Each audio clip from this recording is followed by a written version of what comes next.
નમસ્કાર। આજે હું પંજાબી શાકને પણ ટક્કર આપે એવું ટેસ્ટી શાકની રેસીપી શેર કરીશ। તો મેં બેસન લીધું છે। હવે આપણે મસાલા કરીશું। લાલ મરચું, હળદર લઈશું, થોડું ધાણા જીરું પાવડર, સ્વાદ અનુસાર મીઠું નાખીશું, અડધી ચમચી જેટલું તેલ ઉમેરીશું। હવે મસાલાને મિક્સ કરીશું।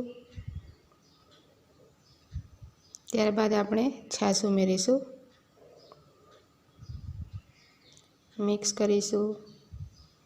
છાશ થોડીક જ લેવાની છે, બાકી આપણે જરૂર પડે તો પાણી ઉમેરીશું। પાણી લઈશું, ફરી મિક્સ કરી અને આપણે બેટર રેડી કરી લીધું છે। હવે આપણે તેલથી ગ્રીસ કરેલી એક ડીશ લઈશું। બેટરને રેડી દઈશું। હવે આપણે 15 મિનિટ માટે બાફવા મૂકીશું। ત્યાં સુધી આપણે મરચાં અને ડુંગળીને કટ કરી લઈશું। તો મેં કેપ્સિકમ લીધા છે। હવે આપણે એને મોટા મોટા પીસીસ કરવાના છે। કટ કરી લઈશું।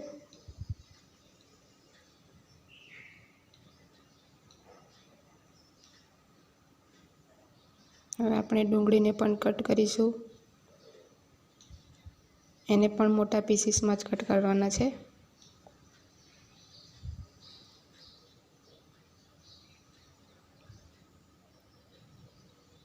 હવે આપણે એક એક પળ એને કાઢીને છૂટું પાડીશું।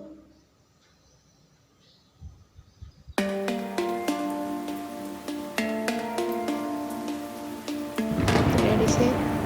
હવે આપણે વઘાર કરીશું।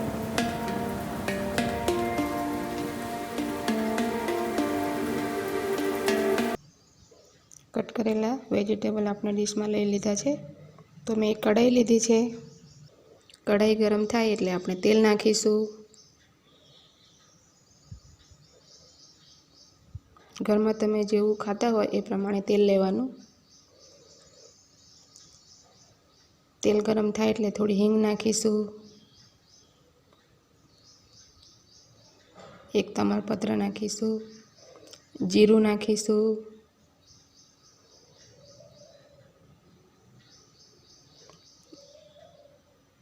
જીરું થોડું લાઇટ બ્રાઉન થાય ત્યારબાદ આપણે લસણ, મરચાં અને આદુની પેસ્ટ ઉમેરીશું।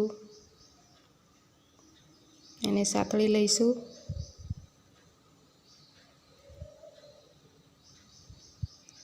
ત્યારબાદ આપણે કટ કરેલી જે ડુંગળી હતી એ પણ ઉમેરીશું।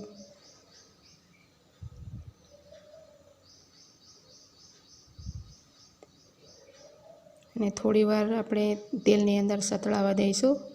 ડુંગળીની કચાશ જતી રહે ત્યાં સુધી આપણે સાતળીશું।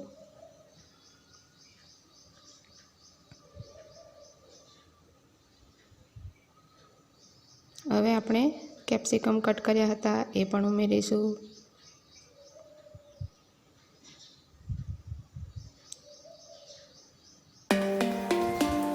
સરસ રીતે મિક્સ કરીશું। તેલની અંદર એને પકવા દઈશું। ત્યારબાદ આપણે હળદર અને મીઠું ઉમેરીશું।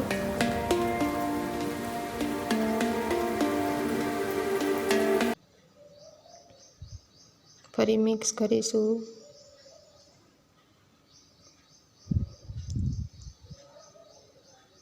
સરસ રીતે સાતળીશું તો આ શાકનો ટેસ્ટ બહુ જ સરસ લાગશે।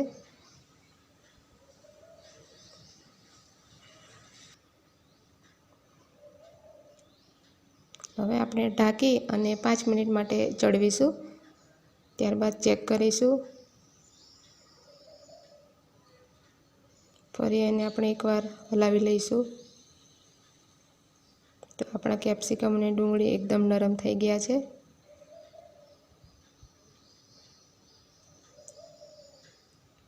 હવે આપણે બાકીના મસાલા કરીશું। લાલ મરચું પાવડર, તમે જેવું તીખું ખાતા હોય એ પ્રમાણે જ લેવાનું, ધાણા જીરું પાવડર અને પંજાબી શાકનો મસાલો હોમમેડ બનાવ્યો છે એ જ મેં લીધો છે। મિક્સ કરી લઈશું। સરસ રીતે મસાલા ચડી જાય ત્યાં સુધી આપણે પકવીશું। ત્યારબાદ આપણે જે બેસન બાફ્યું હતું એને કટ કરી લઈશું પીસીસમાં. તમારે નાના મોટા જેવા કરવા હોય એ રીતે તમારે કટ કરવાનું.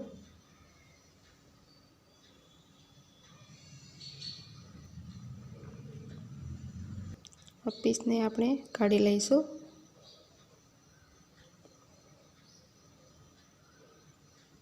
તો આવી રીતે પીસીસ કટ કર્યા છે. હવે આપણે અંદર ઉમેરી દઈશું. સરસ રીતે મિક્સ કરીશું તો આપણા બધા મસાલા કોટિંગ થઈ જાય.